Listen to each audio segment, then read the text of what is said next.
They say a sneeze comes out of your mouth at 100 miles an hour. About half as fast as the word yes came out of mine when she begged me for help. Maybe it was the desperation in her voice. Maybe it was the desperation in my bank manager's voice. Maybe I shouldn't have listened to either of them. Too late now.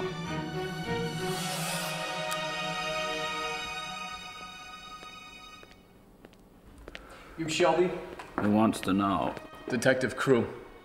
You want to tell me what a second-rate dick like you was doing in a married woman's bathroom late at night? Well, I wasn't looking for the soap. How'd you get in? I ain't the only sucker in town with a set of these. Her name was Alyssa Delvecchio. Rich, bored, stacked. Pinkies drowning in rocks and a heart made of stone. The sugar daddy is Leo Delvecchio. A big man in the mob, but a small one in the sack. They don't cohabit no more. Meaning? She liked her men tall, dark, and often. So, what's your story? She calls me up 6 weeks ago. Says she needs help. Says she sees dead people. I tell her, lady, when you're married to the second biggest crime boss in the city, I'm surprised you see any live ones. But you come over anyway. Sure, why not? She's just stepping out of the pool, wearing a swimsuit that looks like it's waiting for a starting pistol to go off, and a smile wider than a great white that hasn't eaten since Lincoln was a boy. She tells me she needs a hand. And did she tell you where to put it? She didn't need to.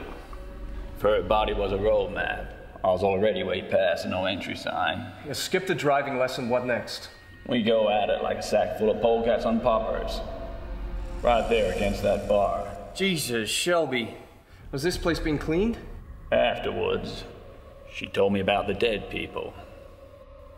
Finally. She used to be a dancer at the Top Heavy Burlesque Club. One day, she's going to catch up on old times when she turns a corner and steps into a nightmare.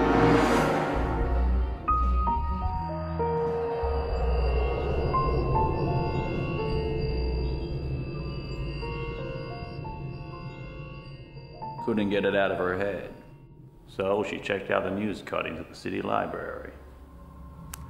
Manuel the Greek Tyrannus, rubbed out 1 year earlier, but he was just the first. Jimmy Dingle, June 23, 1957.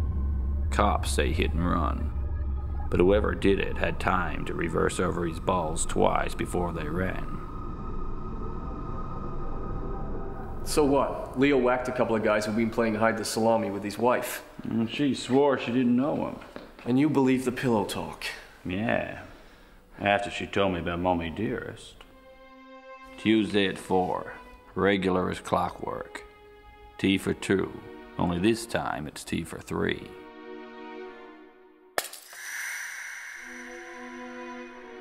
Now, she's damn sure Mama hasn't iced anything more dangerous than a cupcake, so that's when she calls me. Wants me to find out what's going on. Is she going crazy or what? What do you do? I don't get much chance to do nothing. Before I know it, she's seeing them everywhere. More white lines than a coke fiend's wet dream. Richard Gammon, stabbed. Julie Hart, strangled with her own nylons. The entire Watson family, poisoned. Then 2 weeks ago, crazy turns to scary.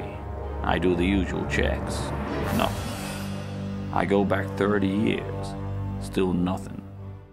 So, I hightailed it around here and filled her in.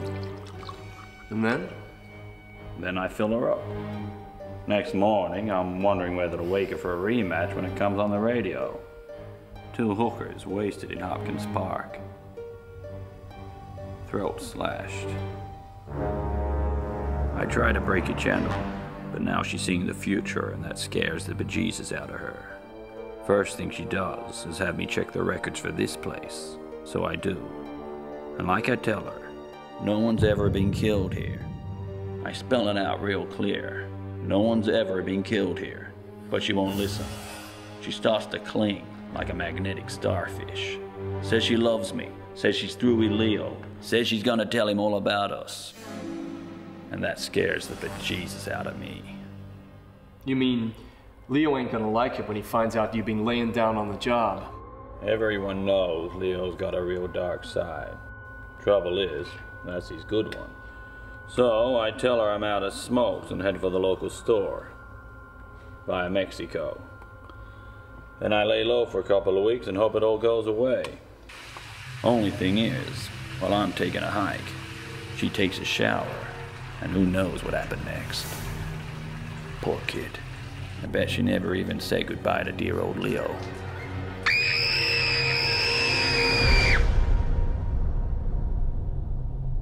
Coroner says she was scared to death. Too terrified to move.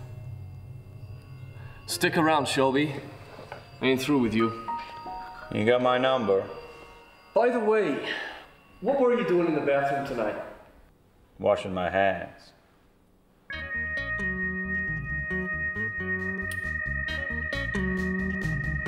They say a sneeze comes out of your mouth at 100 miles an hour. A lie comes out much slower. And a cigarette even slower still. But they all have the same effect. They wipe everything clean.